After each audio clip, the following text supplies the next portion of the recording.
Welcome back to my house. Today I'll be reviewing the new Spider-Noir show, and I hope I pronounced that right for the guy who last time commented that I ruined the French language by pronouncing it wrong. But yeah, I think I pronounced it right that time. Anyway, sorry for the late video. I was sick last week, but I'm here now. Happy Pride Month. I hope everyone's been doing well. Yeah, we got a pretty good show to review today. So yeah, I won't really have a spoiler-free section. I only really have a couple of things to say. I think you should just watch this show. There's really not really any shows airing right now, and I do feel like this show is really underrated. Everyone's been hyping up all the big shows that came out these last couple of months, like Daredevil, Invincible, The Boys, and all this other stuff. And yeah, I feel like a lot of people forgot about this show, which actually is a pretty good show. So yeah, for anyone asking, I would recommend this show, especially if you don't really have anything to watch, and if you're already a Spider-Man fan, kind of like, why not? There's nothing really else coming out until like X-Men 97 later this summer. So yeah, I feel like it's a pretty good show to watch, and I think anyone could really like this show, especially how diverse it is with the black and white, or if you could watch it in color. But yeah, give the show a try. It's on Prime Video, so yeah, check it out. Would definitely recommend it. Alright, so jumping straight into spoilers. My main biggest positive about this show, which I'm getting into because this is the first couple episodes of the show, is I love the detective aspect. Like, the first couple episodes, I kind of forgot it was even a Spider-Man show, but that's in a good way too, though, because like the Spider's whole character is being a detective, so it does make sense. I don't know too much about his character, so I guess that's a warning for you guys if I say anything stupid, but everything I know about this character is from the Spider-Verse movies and from the show. But yes, I love the detective aspect. It was a really nice breath of fresh air, and I feel like the first couple episodes did such a great job of balancing the superhero and detective nature of the show at the same time. But I really do think I like the detective aspect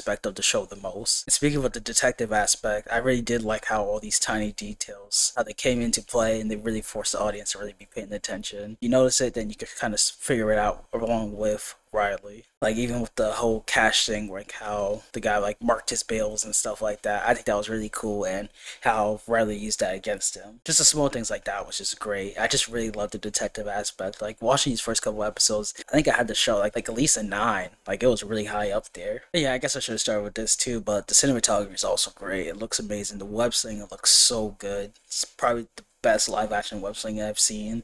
Maybe that or TASM too, but it looks amazing. And I watched this in black and white. I do think that is the right way to watch it, but watch it in whatever way you feel like watching it. But I do think black and white looks slightly better, and I feel like that's the intended, well, they filmed it for black and white, so yeah, that was the intended way they wanted us to view it. But color doesn't look bad at all either, so yeah, let me know down in the comments below what you guys watched it in, whether it was in black and white or in color. Yeah, other than the detectives part, which is like my biggest positive about this show, the characters are really great. I wouldn't say I was obsessed with all of them, but definitely Riley and Cat Hardy, they were definitely my favorite characters, and I was invested in them the entire season, which was great. And I just think it was so great to see how like both these characters, both Riley and Hardy, like both wanted to do the right thing because of love for both the people they loved, and how they were grieving with that and wanting to do the right thing. I think that was really beautiful for both those characters. And even with those characters, we also see like their flaws repeatedly in the show. Like, they both have goals, but they're both also obstacles in their own goal. How Riley's trying to stay away from the spider, but he also wants to do good, and he's really not trying to fully become the spider until at the end when he fully embraces the spider. And you know, the entire show he's basically trying to get away and not be the spider. And we see this with Cat Hardy, how like she tried to take things in her own hand, which is what pushed Flint away in the first place.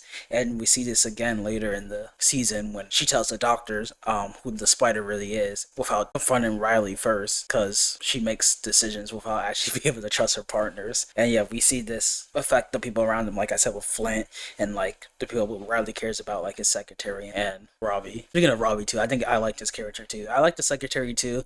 She was definitely funny, but I think Robbie's character was pretty great too. I just like the whole newspaper aspect and the good he was trying to do. And yeah, he talked Riley into some sense and finally got him to become the spider. He was definitely a big part of that. But yeah, definitely Riley and Cat Hardy were the main ones. I guess the air quotation freaks were cool too. I just kind of didn't care too much about their characters. They were kind of funny and they were kind of just there. It wasn't the best thing ever, but yeah, I think the strongest part for them, their characters, is how like they're basically veterans and they fought in the war to protect their country, and now they're being treated like freaks, especially since that's like really what happened in real life to some veterans and stuff like that.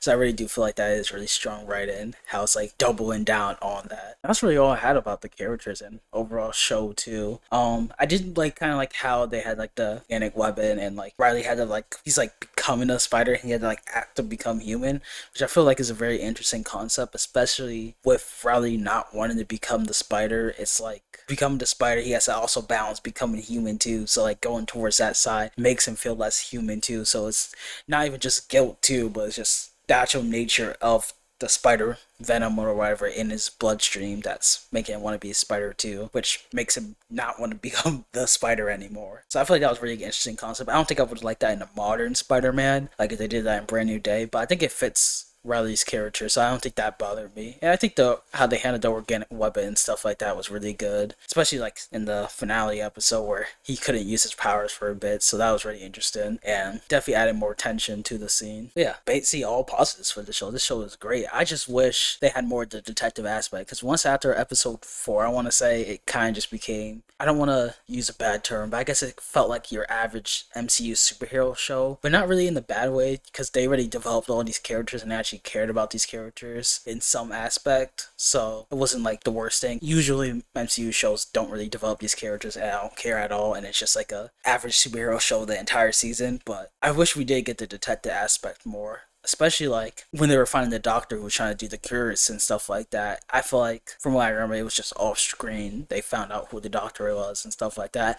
I mean, yeah, sure, they had to like steal the files and stuff like that, but I'd rather it be like a whole detective thing, like in the first episode, like how Riley was working for that mobster and trying to find out what was going on, stuff like that, and him trying to search for the doctor and how all these really connected. I wish they just focused more on that and still had the superhero aspect. I think they could have definitely done both because the beginning was definitely that, maybe more towards the detective side, but I wish they balanced it more with the detective stuff instead of the second half of the show just feeling like a superhero show, which I guess is a weird complaint, so I don't know if anyone else would feel that way, but I'm pretty sure Riley's whole character is being a private investigator, so I wish we got more private investigator stuff, so I don't think that's too crazy to say, especially when the superhero stuff was pretty mediocre, besides like the great characters and stuff like that, and comedy was great too. But yeah, definitely the detective stuff was way stronger in writing in my opinion. And yeah, that's basically all I had to say.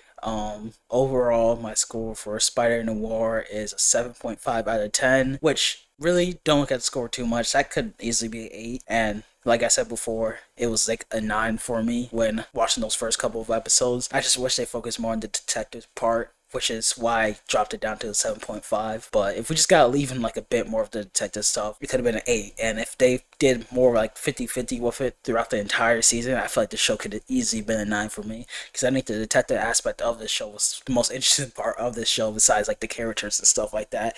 I wasn't as big of a fan of the superhero stuff, and I feel like they definitely, like I just said, they could have balanced it out. But maybe that's just me, and wouldn't be mad if I seen someone give like an 8.5 or maybe like a 9. I mean, there's some small things I didn't like, some writing stuff. It's really just nitpicking. There's not too many like plot holes or anything like that I hate. So like, if the writing doesn't really have anything bad in it, then I really can't complain about the show. I just wish it had taken another direction for the other half of the season. But yeah, let me know down in the comments what you guys thought of this show. Yeah, next week I'll be, or rather over the entire summer, I'll be reviewing all the Spider-Man movies. I'll make a ranking, so Spider-Man 1 review should be coming out next week, maybe Spider-Man 2. Also, I try to do 1 to 2 videos of those ones each week, and those should be shorter too, so don't expect longer form videos like this one. I'm saving more of my longer form videos for the big stuff later this summer, like Supergirl, Odyssey, Brand New Day, stuff like that. But yeah, those are just going to be some quick what my thoughts are and my rating and ranking of those movies. So yeah, if you're excited for that, stick around on the channel. Appreciate if you drop a like, subscribe, and I'll see you guys on the next one with Spider-Man 1 next week.